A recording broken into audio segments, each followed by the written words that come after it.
¿Cómo les va? Gracias por estar del otro lado. Bienvenidos a nota22.com, programa que puede verlo en toda la provincia de Santa Fe.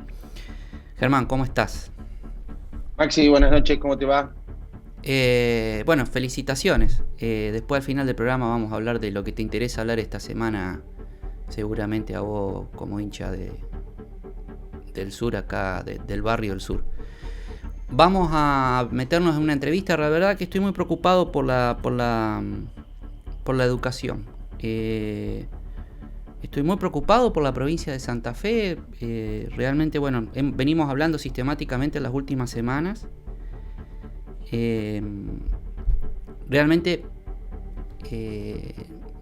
la encuentro sin rumbo a la educación, pero teniendo una autoridad destacada del mundo sindical docente, prefiero que hable un protagonista encumbrado del sindicalismo nacional antes que nosotros opinar como ya lo hemos hecho y que la gente que nos sigue sabe cómo pensamos, Germán, ¿no? Sí, estamos con el principal dirigente de la educación en este país, el profesor Sergio Romero, secretario de la Unión Docentes Argentinos, secretario de Políticas Educativas de la CGT. Romero, ¿cómo le va? Buenas noches. ¿Qué está pasando? ¿Cómo está viendo la educación, el sistema educativo en esta situación de pandemia en todo el país? Usted que es un profundo conocedor de la realidad del sistema educativo nacional. Bueno, buenas noches. Es un gusto poder participar del programa. Bueno, estoy viendo como miles de argentinos con una profunda preocupación lo que está pasando en nuestro país, pero particularmente quiero detenerme en lo que es el sistema educativo argentino. Lamentablemente ha demostrado esta pandemia lo precario que es el sistema educativo de la República Argentina. Lamentablemente, y lo digo con mucho dolor, miles de niños y niñas van a quedar en el camino. No se van a formar, no se van a capacitar. Están prácticamente ya más excluidos que incluidos en el sistema educativo. Y lo quiero fundamentar a esto porque si no pareciera que es un capricho de un dirigente de la educación. Y bueno, la UCA recientemente se ha expresado que el 75% de los niños y niñas del conurbano son pobres, del conurbano bonaerense son pobres. Esto da como síntesis que 1 de cada 4 bonaerenses son pobres. Vamos a poner de ejemplo otra provincia importante como es la provincia de Santa Fe. Santa Fe no escapa a estos guarismos. Lamentablemente Santa Fe exhibe más de 1.100.000 personas en estado de pobreza. Hay prácticamente 200.000 personas en estado de indigencia y hay más de un 50% de niños y niñas que son pobres. Entonces, yo hablaba de la precariedad del sistema educativo porque con grandes apuestas periodísticas en los principales medios del país se sale a decir que se interrumpe la presencialidad y se va a un sistema virtual o a distancia, con plena ausencia del Estado nacional y de los estados provinciales. Si bien se está haciendo un esfuerzo, queda demostrado que es totalmente insuficiente el esfuerzo que hace tanto el gobierno nacional como el gobierno provincial. Primero me voy a detener en mi provincia, que es la provincia que me vio nacer.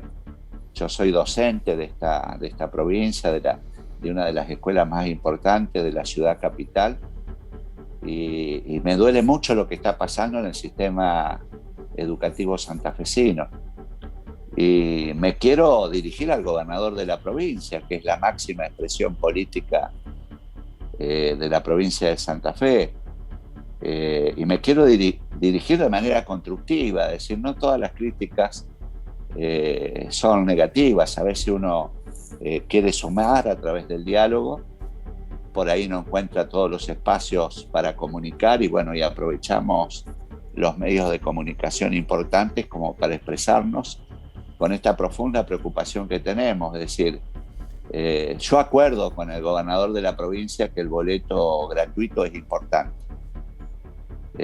y se lo agradecemos, la verdad que hacía falta, enriquece los bajos salarios de los trabajadores y trabajadoras de la educación, pero me parece que él no está leyendo todo lo que está pasando en la provincia de Santa Fe en materia educativa. Yo creo que tiene que hacer fuerte hincapié en la cartera. Hay un equipo de trabajo en la cartera educativa de la provincia que nos está dando respuesta a la gran problemática que presenta esta pandemia. No hay un trabajo post pandemia, es decir, estoy preocupado por la realidad y la actualidad, pero también me preocupo por la post pandemia, es decir, se va a terminar en algún momento esta pandemia y vamos a volver a las escuelas en las mismas condiciones, es decir, con escuelas que no están preparadas ediliciamente, con falta de internet, sin equipamiento. Entonces, en este mientras tanto y en este caprichoso proceso de aprendizaje que han dispuesto las autoridades a distancia, se podría aprovechar para ir arreglando los edificios escolares, en el caso de las escuelas técnicas ir actualizando con nuevas tecnologías los talleres, de manera tal que lo que es las prácticas profesionalizantes se puedan hacer en las mejores condiciones. Entonces, a mí me parece que hay una gestión adormecida en educación, inclusive con circulares confusas. Uno se despierta con una circular, a la tarde la cambian. Es decir, ¿Por qué están yendo los docentes a la escuela, no los alumnos? Y el fuerte nivel de representación que tiene UDA en el nivel secundario se encuentra con docentes que tienen que ir de escuela a escuela y dicen, no, presencialidad no hay, pero mandan los docentes a la escuela. ¿Por qué toma ese tipo de medidas el ministerio? Bueno, yo creo que esto está fundamentado en lo que yo venía relatando, ¿no? Hay una cartera educativa confundida que la está superando este proceso de pandemia, lamentablemente. Yo transito mi querida provincia y particularmente mi ciudad y veo las escuelas cerradas, hondamente preocupado, y se refleja en los decretos de la provincia todas las medidas restrictivas para evitar la circulación. Bueno, por un lado queremos evitar la circulación y mandamos a los docentes a que circulen. O sea, vivimos de contradicciones permanentes en la gestión.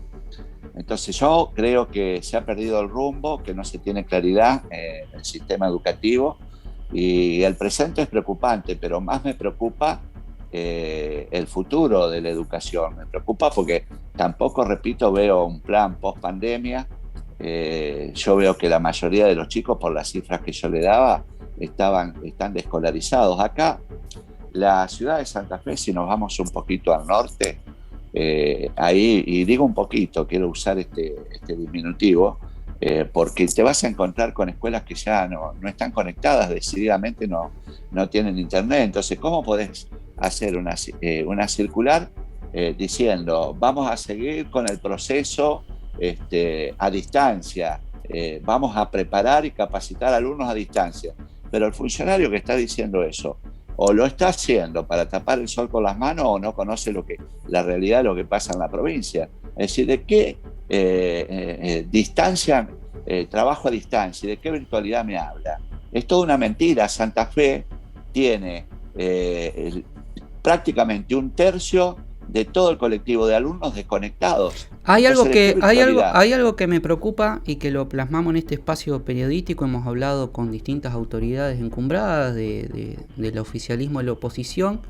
La legislatura que dice que no quiere dar el crédito para hacer una conectividad provincial porque dice que el gobierno tiene plata. El gobierno que dice que la legislatura tiene que darle el crédito para poder justamente darle internet a toda la provincia. Una discusión política entre ambos poderes, legislativo y ejecutivo, y en el medio la gente, y como usted dice, los docentes, las docentes, los alumnos, las alumnas. ¿Cuál es la posición de la entidad respecto de esto? Mira, yo lo que digo es que cuando vos te presentás de candidato a algo, o sea, tenés un margen de tiempo para echarle la culpa a la gestión anterior. Pero después se termina esa chance política y después tenés que echar manos a la obra. Es decir, a mí me parece que en el sistema educativo santafesino falta esto, manos a la obra. Es decir, hay que empezar a desandar y a trabajar en educación en Santa Fe. Es decir, te lo dice alguien y yo me siento con el político y funcionario que quiere, se lo discuto mano a mano a esto. Hoy el sistema educativo santafesino está paralizado. Entonces, digo más, estoy preocupado por se anda haciendo publicidad de la cantidad de docentes vacunados en la provincia de Santa Fe. Si bien es importante la cantidad de vacunados que exhibe la provincia de Santa Fe, también tengo que decir que le hemos hecho un reclamo permanente a la cartera educativa y como tantos otros reclamos que terminan en un cajón, los docentes reemplazantes todavía no han sido vacunados. Sí, más en un marco de pandemia donde precisamente al ir enfermándose los docentes por distintas cuestiones están trabajando habitualmente, digamos, o sea que es como una discriminación a un sector importante de la docencia. Claro, es vacunación para titulares e interinos y no para reemplazantes. Yo le tengo que informar al gobernador de que hay reemplazantes que tienen años en el reemplazo y que prácticamente tienen la característica de un titular y están rezagados en la vacunación y están frente a alumnos y están compareciendo en las escuelas como el resto de los docentes. Entonces, a mí me parece que hay que sentarse, buscar grandes consensos. Se está haciendo lo mínimo, es decir, una reunión en el Consejo Federal, circulares, y tenemos los padres confundidos que no saben qué hacer, los docentes confundidos, las escuelas prácticamente cerradas. El grueso de los alumnos, repito, hay 1/3 de alumnos en la provincia de Santa Fe que está fuera del sistema porque no tiene conectividad. Entonces estas son las cosas que hay que superar. Y no se superan con circulares, se superan con diálogo, hablando con los que saben y teniendo un proyecto del presente y post pandemia. Uno escucha a los directores, ¿no? Y están muy preocupados, y directoras preocupados por la falta de cercanía del Ministerio de Educación con la gestión diaria de los establecimientos. Pero Germán daba una información días pasados, y no quiero meterlo en polémica entre gremios porque los gremios trabajan en conjunto, pero sí advertir una cuestión particular sobre la gestión educativa actual, donde uno, a partir de inclusive lo que decía Germán en su investigación, notaba que había funcionarios que venían de la gestión privada de la educación, inclusive afiliados a una entidad privada.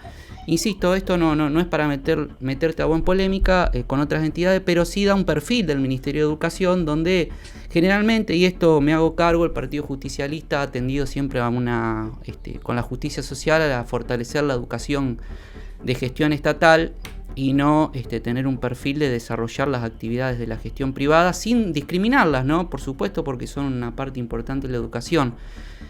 ¿Tiene visión sobre esto? ¿El sindicato analiza esta situación?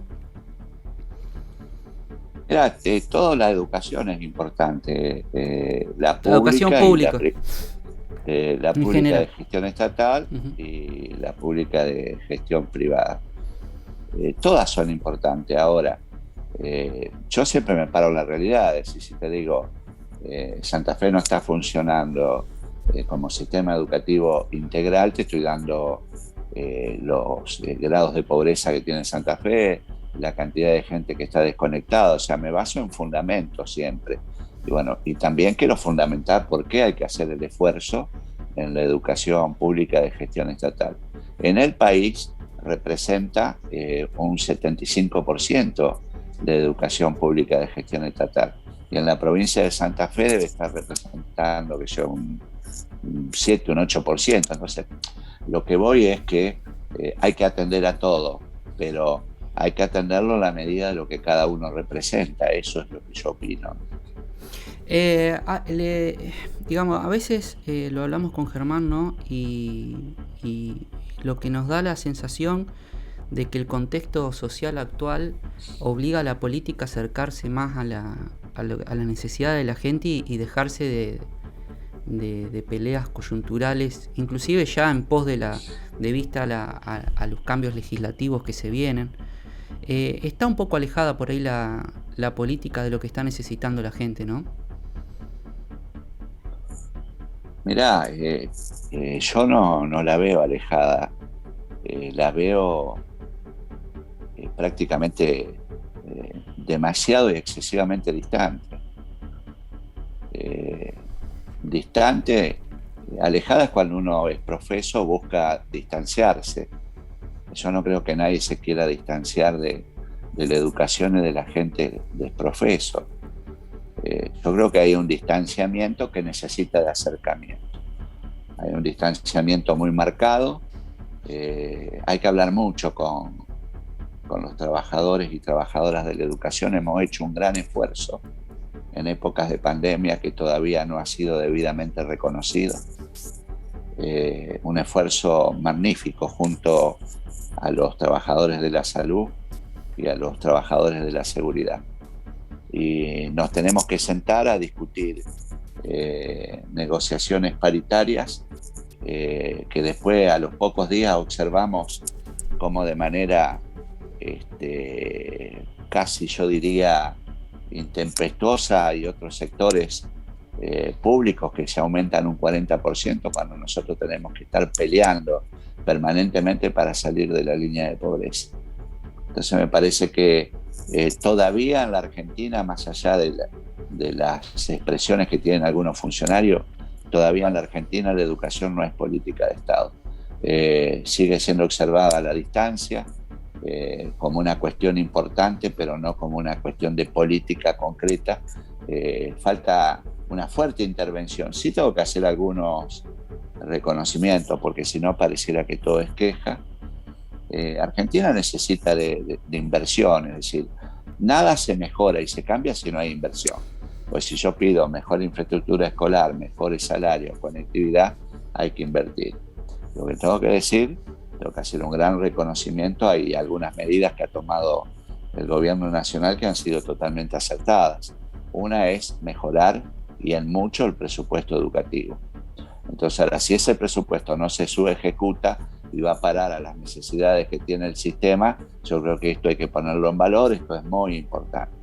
Otra de las cuestiones que se hizo recientemente, más precisamente el día 7, se sancionó la ley de educación ambiental. A mí me parece fundamental esto hay que trabajarlo ahora desde el Ministerio de Educación de la Nación, hay que formar, hay que capacitar a docentes, esto se debe aplicar en las escuelas de manera transversal, es un tema importante, pues es un tema que lo transita el mundo. Entonces me parece que Argentina ha sido oportuna. Bueno, si vamos al caso de esta pandemia, tal vez sea, si no se escapó de un laboratorio, tal vez sea también por falta de cuidado del ambiente, ¿no?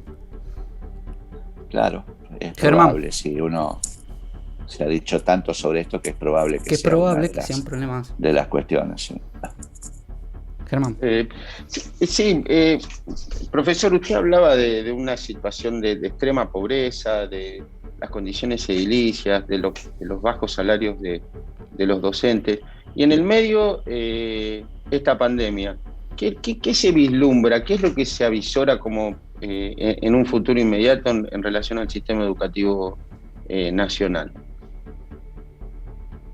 Mirá, es una pregunta que hay que desandarla, es difícil. En lo inmediato, yo veo que vamos camino a tener las mismas dificultades y casi otro año perdido en el 2021 como fue en el 2020. Y yo te doy datos oficiales. El propio Ministerio de Educación de la Nación manifestó que 1 millón de niños y niñas no pudieron conectarse en el 2020. A través de nuestras propias investigaciones en el sindicato, bueno, no te olvides que somos un sindicato con representación nacional, estamos en condiciones de decir que alrededor de 2.400.000 alumnos y alumnas no pudieron conectarse. Esta fue la realidad. por lo tanto han quedado fuera de ser escolarizados miles de niños y niñas. No solamente por falta de conectividad, no solamente porque hubo restricciones, sino también porque muchos padres han perdido trabajo. Hoy, por ejemplo, de manera comparativa con 10 años atrás, tendríamos que tener más empleo. Hoy hay menos empleo que 10 años atrás. Han quedado muchas familias sin empleo y por lo tanto no han podido mandar sus hijos a las escuelas. 2020 fue un año nefasto para la educación. Y 2021, si seguimos así, mintiéndonos entre nosotros, que vamos a dar educación a distancia, educación virtual, vamos a perder el año, porque es una mentira. La mayor parte del país está desconectado, entonces, ¿de qué educación a distancia estamos hablando? Acá lo que hay que hacer es buscar alternativas que no se han buscado todavía, investigar qué está pasando en la Argentina profunda. No es lo mismo el AMBA que Chaco, que Misiones, que Jujuy, que Salta. Todavía existen escuelas rancho, escuelas itinerantes. ¿De qué virtualidad me hablas si hay escuelas que van sobre ruedas en la Argentina? Entonces, esto es lo que yo tengo miedo, que no solamente no estamos atacando la realidad, el momento coyuntural, sino que no tenemos programas para la pospandemia. Vamos a estar con los mismos problemas pospandemia. Falta fuerte intervención del Estado Nacional y de los Estados provinciales. Una última pregunta y agradecerle el tiempo. Agradecerte el tiempo. En la provincia de Santa Fe, por ejemplo, se habla de que vinculado directa o indirectamente al sistema educativo hay 1 millón de personas y a nivel nacional 15 millones de personas. El sistema educativo pone a andar esa cantidad de gente, ¿no? Un sistema educativo provincial que tiene una mala gestión, digamos, que puede tener un Ministerio de Educación que no esté a la altura de las circunstancias. Esto es una apreciación de este espacio periodístico. ¿Puede incidir en el electorado a la hora de elegir, de votar? ¿Puede impactar? Le pregunto no ya al sindicalista, sino al congresal nacional del Partido Justicialista. Mira, nosotros trabajamos arduamente como movimiento obrero organizado para que el justicialismo gane las elecciones, obviamente. Y siempre el movimiento obrero organizado ha estado al frente en cada proceso electoral, ha sido la columna vertebral en todos los procesos electorales. Esto no va a cambiar. El movimiento obrero va a apostar permanentemente al justicialismo. Lo que pasa es que algunos gobernadores tienen que empezar a revisar su gabinete. Es decir, cuando la gestión es pobre, los votos son pobres. Entonces, nosotros vamos a hacer el esfuerzo de siempre, pero no nos vamos a hacer cargo de los malos funcionamientos de los ministerios, ¿no es cierto? Sergio Romero, Germán, polémico como siempre que dialoga con este espacio. Claro. Yo insisto, cuando se opta por ser sindicalista, se es sindicalista y es muy difícil entender a aquellos que están de los dos lados que frente a la pantalla dicen una cosa y después encontrás dirigentes vinculados a entidad siendo funcionarios. Este no es el caso. Hay algunos casos en la provincia de Santa Fe que se están dando y la verdad que quiero decirlo, sé que esto después me trae cuestionamientos varios, pero está pasando eso también en la provincia, así que da gusto hablar con un sindicalista que está del lado de los trabajadores y las trabajadoras solamente y no tiene una pata en cada lado del mostrador. Vamos a un corte, Germán, si te parece, ¿eh? Vamos a un corte, sí, hablamos. Gracias, Romero.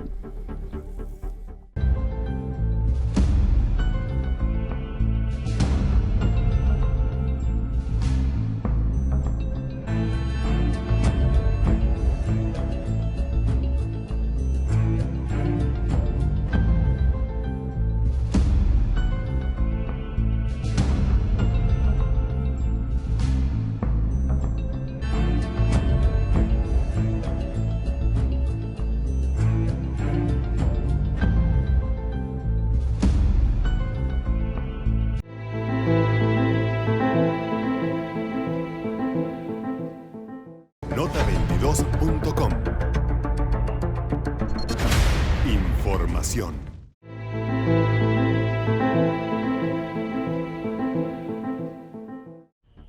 Estamos en comunicación con el presidente del Consejo Municipal de la capital de la provincia, un dirigente joven, pero que realmente viene con mucha fuerza, fundamentalmente en el ámbito del radicalismo.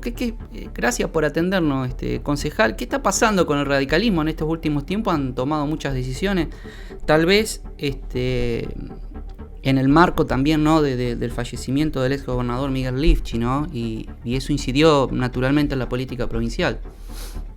¿Cómo andás, Maxi? Muy buenas noches a vos y a todos los televidentes.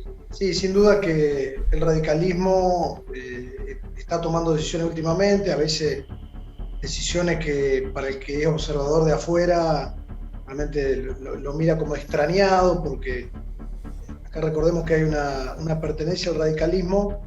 En nuestro caso puntual, que somos integrantes de un espacio que es Radicales Libres, donde ratificamos nuestra voluntad de seguir trabajando en el Frente Progresista Cívico y Social, tanto a nivel municipal en la ciudad de Santa Fe como también en el plano provincial, donde somos un conjunto de radicales con dirigentes como Fabián Palo Oliver, como Daniela Cuesta, como María Eugenia Smuck, presidenta del Consejo Rosario, todo el equipo, el esquema de la Universidad Nacional de Rosario, vinculado al radicalismo, dirigentes como Julio Genesini, Jacinto Esperanza, donde coincidimos en esta mirada que por ahí otros dirigentes del radicalismo no la tienen respecto a la vigencia del Frente Progresista como una herramienta de construcción política que tienda a acercar derechos a los sectores más vulnerables.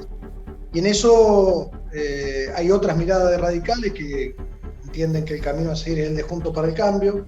Nosotros desde hace tiempo hemos dicho que por lo menos desde nuestro espacio no acompañábamos esos planteos y seguimos dialogando en el marco también de una reconfiguración del Frente Progresista después de lo que fue el fallecimiento de Miguel Lifchi, que sin duda nos conmovió desde lo humano, desde lo personal y sobre todo desde lo político, en el proceso que ahora se va a dar para estas elecciones, pero también convencido de que para adelante tenemos que seguir haciendo Frente Progresista. ¿Qué impacto tuvo, digamos, en la política provincial, ¿no?, la figura de Lifchi? Porque, digamos, sé que estamos en una época distinta y bueno, vos con tu trayectoria política, aprecia tu juventud, has visto muchas cosas, pero esto de que se pasa de un perfil político a otro, para no hablar de derecha o de izquierda, es bastante llamativo. ¿Se puede después convencer a un electorado en una situación así tan abierta, digamos, con cambios tan repentinos? Y pasa que por ahí hay dirigentes que quizás se manejan más con el humor social y lo que supuestamente dicen las encuestas, de que hay que estar de un lado o del otro de la grieta, de que si no es blanco es negro o viceversa, y eso le ha servido a algunos sectores políticos para buscar alternancia en el poder simplemente de oponerse al otro. Nosotros creemos también que en este momento que está viendo Argentina, con la pandemia, con el COVID, con una afectación muy fuerte desde el punto de vista de la salud, pero fundamentalmente del humano, del social, de lo productivo, de lo económico, de los cambios en nuestra vida cotidiana, creo que no nos podemos quedar solamente con oponernos al otro porque sí, y no pararnos de lugares más propositivos. Y eso creo que es lo que ha identificado en los últimos 25 años del Frente Progresista, a los últimos 12 años gobernando la provincia de Santa Fe, desde el 2007 al 2019, y nosotros reivindicamos esos valores de tener una agenda propositiva sobre los temas. Creo que también la gente, por más que algunos digan que solamente hay un blanco y negro, parece que hay otra alternativa, y particularmente en la provincia, que esa alternativa fuera un gobierno. Quizá a nivel nacional puede haber una polarización mayor, pero la impresión es que si vamos del 2002 a esta parte, nos vamos a encontrar que los números de pobreza crecieron exponencialmente, nos vamos a encontrar con que la centralidad de los gobiernos nacionales se ha profundizado, donde vemos que los estados provinciales tienen cada vez menos recursos y son cada vez más dependientes de ese centralismo, y a esto le tocó gobernar tanto a Fernández, a Cristina, le tocó gobernar a Mauricio Macri, y las concepciones no cambiaron.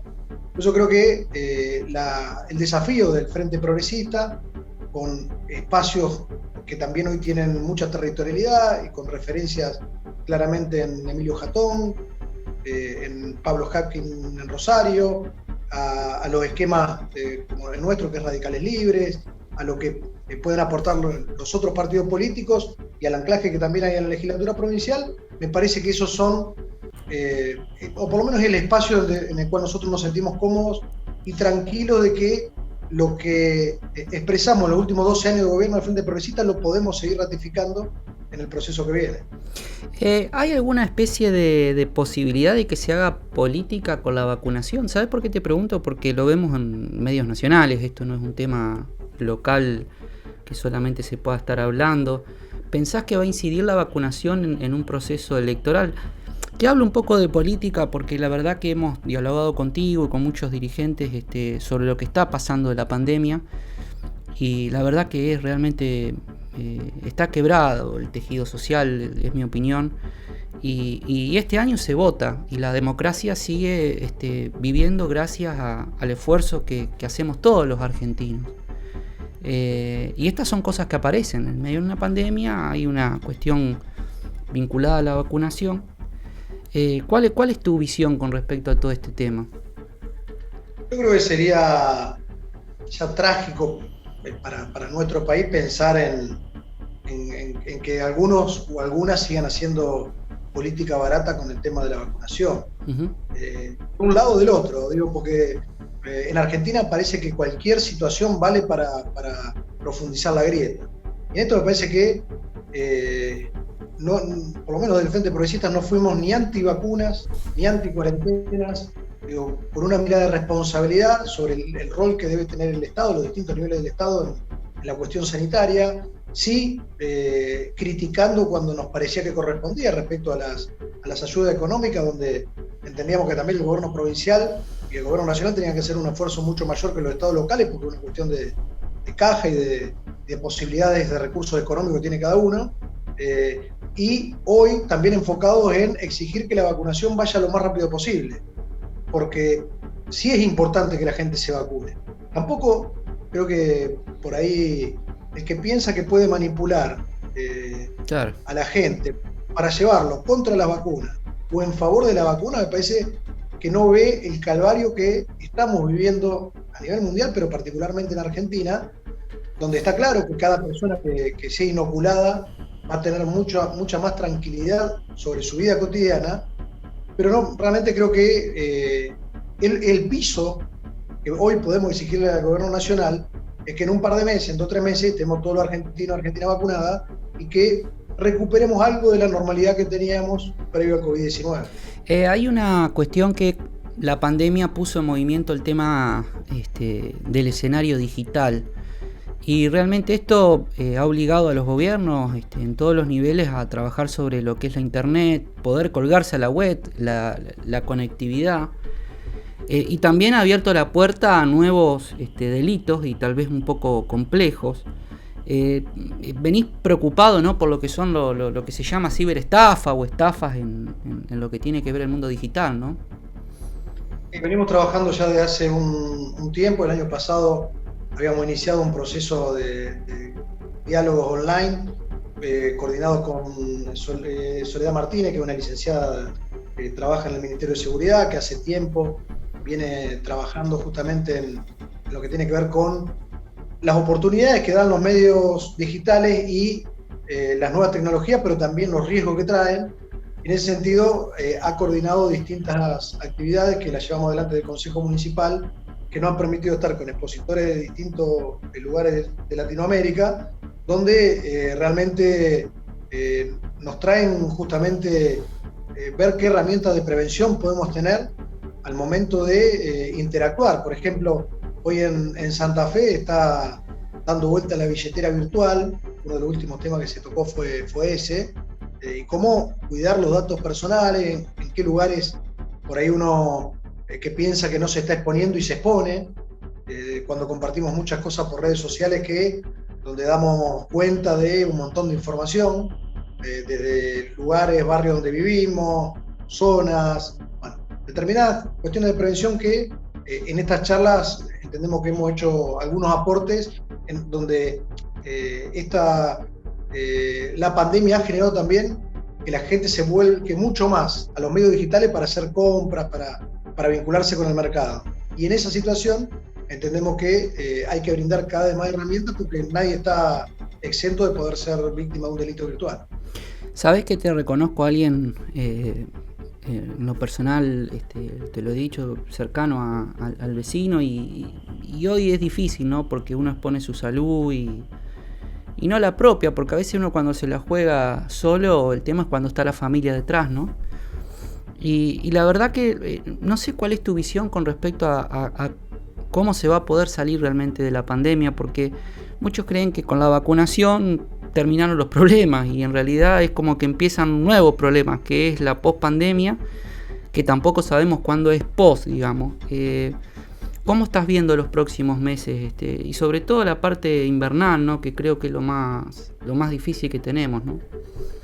Por delante. Yo creo que la vacunación por lo menos va a dar un piso de tranquilidad un poco mayor como para poder afrontar lo que viene. Lo que viene obviamente que va a tener muchas dificultades porque tenemos una situación económica, social muy debilitada, donde los números de pobreza a nivel país, a nivel metropolitano en Santa Fe también, tiene una complejidad muy alta, donde hay 6 de cada 10 niños o niñas que viven en hogares en condiciones de pobreza, que digamos que 6 de cada 10 chicos son pobres en Argentina o en Santa Fe, es realmente muy triste y lleva a que la salida no va a ser sencilla. En el mientras tanto también vamos a ver un tejido productivo con muchas complejidades, un sistema de transporte también, que está no solamente en Santa Fe, a nivel país, el transporte público de pasajeros por colectivo, que también tiene muchas dificultades. O sea, servicios básicos, situaciones que antes no eran parte de la agenda, por lo menos, cuestiones que antes teníamos. Sí, los compañeros de UTA están permanentemente preocupados por esto, ¿no? Que ustedes están atendiéndolos. Sí, pero claro, digo, donde por ahí también sabemos del esfuerzo de empresarios que muchas veces le hemos endilgado porque hay una concentración en el sistema de transporte y demás, pero que hoy realmente están como bancando entre comillas la parada porque la situación es realmente muy compleja y creo que ahí va a haber muchas discusiones dentro de la política, del Estado, y creo que hay que empezar a darlas, a ver cómo seguimos para adelante. Ese cómo seguimos, por ejemplo, no es admisible que si hay plata en caja de algún nivel del Estado no lo ponga en el sistema productivo, porque ¿qué vamos a esperar? Que haya más desocupados, que más gente tenga inconvenientes que después afectan su salud individual, su salud familiar, la salud colectiva. Me parece que es momento de, si hay dinero en las arcas de algún nivel del Estado, de empezar a ponerle en el sistema tanto económico, productivo, social, para que todos estos males que estamos vislumbrando tengan por lo menos un punto de partida con un poco más de certezas. Concejal, le agradezco mucho su tiempo. Ojalá podamos hablar pronto sobre proyectos, cuestiones. Yo sé que tiene muchas actividades, sobre todo como presidente del consejo tiene que atender muchas cuestiones, ¿no? Pero me interesaba hablar de estas cuestiones macro, nos ven en distintas partes de la provincia y usted participa de un ámbito de un sector de radicalismo con mucha ascendencia en la provincia y era interesante hablar también un poco de política, un poco también para intentar charlar de otras cosas. La pandemia nos ha atravesado los medios de comunicación casi como único tema y a la política también. Y la verdad que no a veces cansa un poco la gente, ¿no? Estamos todos un poco cansados. Sí, esa sensación de agobio medio generalizado creo que es algo que venimos atravesando y creo que hay que abrir la cabeza también a muchos temas porque esto que vos mencionabas, cómo salimos, pero que esas discusiones son centrales para estos meses, porque si sabemos que en 3 o 4 meses la vacunación realmente va a avanzar fuerte y esa es la impresión, ¿qué hacemos después de esos 3 o 4 meses? ¿Sobre qué vamos a estar discutiendo? Me parece que este es el momento como para empezar a darnos. Gracias, concejal. Un abrazo y muchas gracias a vos.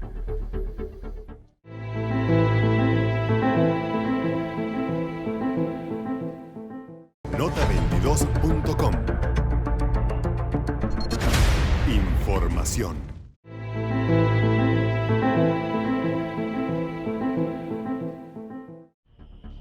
Germán, estamos en comunicación con Capital Federal, un periodista, siempre lo resaltamos porque es un honor para nosotros, destacadísimo del Congreso de la Nación, del Parlamento, acreditado en el Congreso, con amplios vínculos con todos los legisladores que los consultan, que él consulta permanentemente. Juan Carlos Puma, para los amigos Rodríguez, para hablar de algunas cuestiones de la actualidad y poder escucharlo sobre aquellos pasos, aquellos sentires palaciegos del Congreso, que a veces no vemos las líneas de la tinta digital. Las bambalinas del Congreso. Las entretelas de la política nacional. ¿Cómo estás, Puma? Gracias por atendernos. ¿Cómo te va? ¿Qué decís, Maxi? Muy buenas tardes. Bueno, después de esa presentación, contame, ¿qué podemos enterarnos que está pasando que no estemos leyendo en los diarios? ¿Qué está pasando en el Congreso de la Nación y en la política nacional? Bueno, mira, en la política nacional están pasando muchas cosas. Creo que en estas horas y en estos días y en estas semanas de un año muy político, en todo sentido, en la cual ambas fuerzas, Frente de Todos y Juntos por el Cambio, están llevando adelante quizás un enfrentamiento con una pelea sin cuartel, porque no solamente se ve desde el punto de vista parlamentario, en una situación, como siempre lo reflejo, desde un punto de vista histórico, en la cual estamos muy cerca, porque estamos, si uno mira y proyecta hacia adelante, que se viene más allá de la postergación de las elecciones, y que esto ya ha sido acreditado por ambas cámaras, ante el pedido del Poder Ejecutivo Nacional, de que debido a los números de víctimas que está llevando adelante la pandemia, es necesario cumplir de acuerdo a los términos de la Constitución Nacional y de la democracia. Por ello, se viene un cambio en el esquema político de ambas cámaras, en el cual hay que renovar el 50% del fuego político. Y esto no es poca cosa. Y cuando uno se refiere a esto de fondo, dice, bueno, ¿quiénes van a ser las figuras, quiénes van a ser los nombres que tienen estos casilleros? Y ahí está la pelea que se está viendo en estos días, reuniones y nombres para los 5 principales distritos del país. Y parlamentariamente el Congreso sigue funcionando. Tuvimos temas muy ríspidos, como por ejemplo uno que todavía está en el Congreso, es la famosa reforma judicial, que lo está pidiendo la vicepresidenta de la República, la doctora Cristina Fernández de Kirchner, porque, bueno, entiende de que el Poder Judicial tiene un atraso en el tiempo con respecto a causas resonantes, y en la cual el Congreso tiene una asignatura pendiente. Estas conversaciones hoy han caído en saco roto debido a la vacunación masiva que el gobierno nacional quiere llevar adelante, que también es una metodología política, se ha transformado en un enfrentamiento. Ya lo estamos viendo en estos días con el caso Pfizer, que es un caso resonante, y la única respuesta que pide la ciudadanía en general, vos, nosotros en general, es tener la vacuna en tiempo y forma. Eso es lo que se está tratando de llevar adelante, de vacunar masivamente, pero no podemos dejar de lado el tema político, que es lo que nos atañe en estas horas. Juan Carlos, ¿qué va a pasar con discúlpame, ¿no? ¿Qué va a pasar con las alianzas? ¿Cómo viene el tema entre Macri, Vidal, Larreta, Bullrich? Hay un enfrentamiento severo. Mauricio Macri, el expresidente de la República, ha volvido nuevamente al ruedo político. Lo ha hecho porque ahora está de costumbre presentar un libro y volver otra vez a los medios, ser mediático. Macri ya lo hizo, y está imponiendo a Patricia Bullrich, la presidenta del PRO, como candidata a diputada nacional, y creo que no es un dato menor. Yo creo que no es un dato menor saber que en Ciudad, Horacio Rodríguez Larreta, el jefe de gobierno de la Ciudad de Buenos Aires, quieren poner a María Eugenia Vidal en la ciudad, enfrentando a Patricia Bullrich. Yo creo que va a haber alguna negociación de último momento, donde Vidal seguramente va a ser la candidata legisladora por la ciudad, y Patricia Bullrich, que está buscando el 2023 ser candidata presidencial, como primer diputada nacional. De esa manera calman las aguas. Ahora, el gran protagonista que se viene es la famosa lista 3 de la Unión Cívica Radical. Porque todavía el radicalismo no ha hablado, salvo declaraciones de Alfredo Cornejo en estos días, pero donde tienen que acomodar las cosas. Si quieren imponer al doctor Facundo Manes, neurólogo, un médico de fuste, de la ciencia, y que viene asomando en la Unión Cívica Radical en la provincia de Buenos Aires. Las listas quieren imponer a Diego Santilli, el vicejefe de gobierno de la ciudad y ministro de Seguridad de la ciudad de Buenos Aires, como candidato a diputado nacional en primer término en la provincia de Buenos Aires. Segundo lugar, la coalición cívica con la doctora Elisa Carrió, que vuelve después de su mudanza a la provincia de Buenos Aires, a Exaltación de la Cruz, una ciudad que está en la zona norte. Es como una candidata itinerante, ¿no? Porque Chaco, capital, provincia, un día de esto va a aparecer candidata acá en la provincia de Santa Fe. Y por ahí, mirá, por ahí no lo digas, por ahí lo estás pensando. Y por otro lado, en un tercer lugar, aparece Miguel Ángel Pichetto, que con su propuesta republicana está arrastrando a Joaquín de la Torre. ¿Por qué te digo esto? Porque está la famosa tercera vía, en la cual Florencio Randazzo, con Margarita Stolbizer, Libres del Sur, esto es Jorge Ceballos, Humberto Tumini, está tratando, Mónica Fein ha estado con Robert Roy Cortina, socialistas, tratando de avanzar con el doctor Roberto Lavagna en esta tercera vía, que va a ilustrar quizás la novedad de la próxima elección que se viene. Juan Carlos, hay algo que no entendí. ¿Pichetto con Lavagna dijiste? ¿O Randazzo con Lavagna? No. Pichetto estuvo con Lavagna, Pichetto estuvo con Randazzo, ahora se abrió, y ya el titular de la Auditoría General de la Nación, de la mano de Mauricio Macri, se instala como el tercer referente en esta hipotética lista que va a cambiar de nombre, no va a ser más Juntos por el Cambio, porque se está integrando Margarita Stolbizer con el GEN. Y ha pedido, si ella se integra a este grupo político, que cambie de nombre y no sea más Juntos por el Cambio. O sea que ahora Margarita va a ser de centro derecha, cambia de... Va a ser de centro derecha, exactamente. Margarita Stolbizer viene como una especie de viuda de la política, porque se había apartado. Sus referentes de la provincia de Buenos Aires, te cuento, como el doctor Juan Carlos Juárez, se han abierto de ella. El Frente de Todos los ha albergado a todos ellos, pero Stolbizer ha tomado la decisión de irse justamente a Juntos por el Cambio. Creo que esta va a ser la gran novedad de ese sector en esta pelea, vuelvo a repetir, en la cual está. ¿Pichetto arrastra peronistas a Juntos por el Cambio o como se llamen adelante? Arrastra algunos que ya fueron funcionarios en el gobierno de María Eugenia Vidal. Joaquín de la Torre fue intendente de San Miguel, fue ministro de gobierno de María Eugenia Vidal.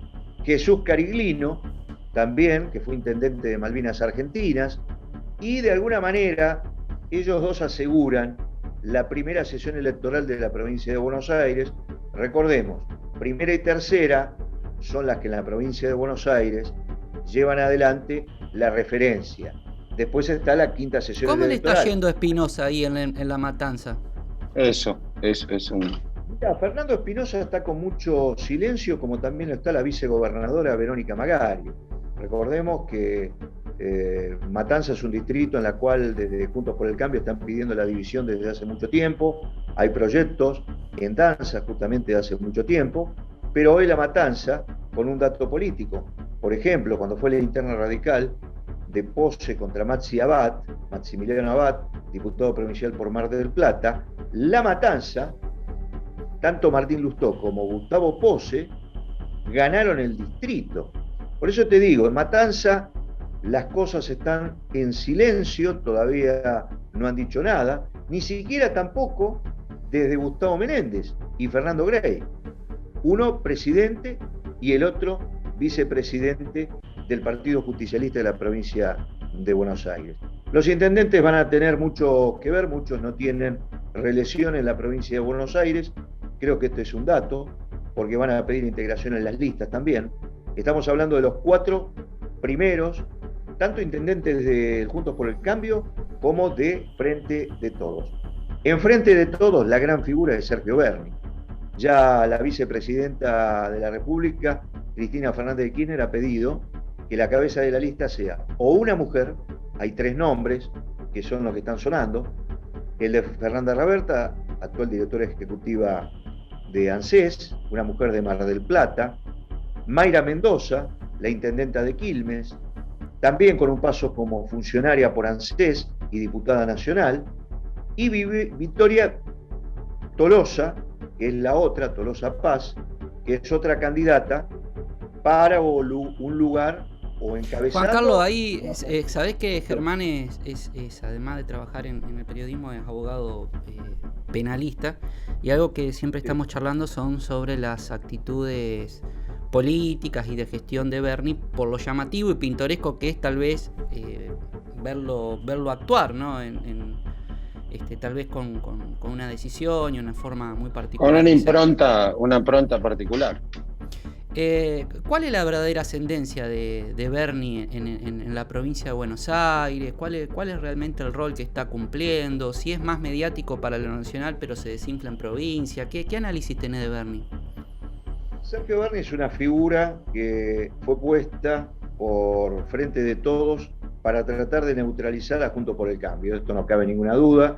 En esta situación mediática que vos estás exponiendo es el relieve que tiene Sergio Berni. Es una figura que ha sido respaldada siempre en los enfrentamientos con la ministra de Seguridad de la Nación. Estamos hablando de Sabrina Frederick. Y por supuesto también ahí está María Cecilia Rodríguez, que ha sido en otro gobierno de Cristina una funcionaria en el ámbito de seguridad. Es la persona que sin lugar a dudas a un grupo numeroso, como es la policía de la provincia de Buenos Aires, con una interna, la ha sabido llevar adelante en casos, recordemos, salariales, en la cual todos los policías se atrincheraron en una manera realmente amenazante y preocupante para el gobierno nacional y de la provincia de Buenos Aires, y ha salido airoso por la figura justamente de Sergio Berni. Un hombre completo, recordemos que es médico, recordemos que es un hombre que tiene su pasado militar, y todas estas cuestiones parecen mentiras, pero en provincia de Buenos Aires es una figura de fuste. Siempre yo repito esto, de fuste. ¿Por qué? Porque va a acumular muchísima cantidad de votos en el Frente de Todos. Después vos podés analizar en una eventual elección qué cantidad de diputados nacionales puede sacar cada fuerza. Recordemos que son 35 los diputados nacionales que cambian en la provincia de Buenos Aires. Es un número muy importante y por eso yo creo Juan Carlos, que nos queda un minuto y medio y quiero consultarte sobre algo que está trascendiendo permanentemente en los análisis políticos. ¿Qué incidencia va a tener la vacunación en los resultados electorales? Seguramente en un par de semanas vamos a dialogar de vuelta y vamos a profundizar la actualidad política contigo desde Capital Federal.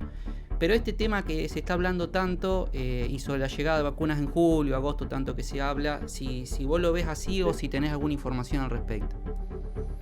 El gobierno toma como tema de campaña la vacunación masiva. Van a vacunar de noche. Juanchi Zabaleta, intendente de Hurlingham, y una de las espadas políticas del presidente de la Nación, el doctor Alberto Fernández, ya ha dicho el intendente Zabaleta que va a empezar la vacunación nocturna en su municipio. ¿Qué te quiero decir con esto? Que el gobierno nacional va a tomar el tema de vacunas como un tema de campaña, como ya lo está haciendo. Está tratando de despejar dudas con el caso Pfizer, con el caso de otro laboratorio que va en los próximos días y las próximas semanas también a hacer noticia. La Argentina y el gobierno están buscando justamente eso, que la vacunación sea masiva, porque fue uno de los temas principales que en la actual gestión se viene desarrollando. Y no podés dejar de lado el tema económico. Se viene el presupuesto próximamente y el gobierno está trabajando Sí, en el eso. presupuesto que se aprueba entre las elecciones, no va a ser fácil. Tema para No va a ser fácil, una próxima no nota, va a ser fácil. que No va va a a ser seguramente fácil. tener más información más fresquita, más avanzada a la fecha. Juan Carlos Rodríguez, un querido amigo de nota22.com y realmente con una trayectoria impresionante en el mundo parlamentario. Muchas gracias por este tiempo. Gracias a ustedes, gracias Maxi. Un abrazo, Pomá.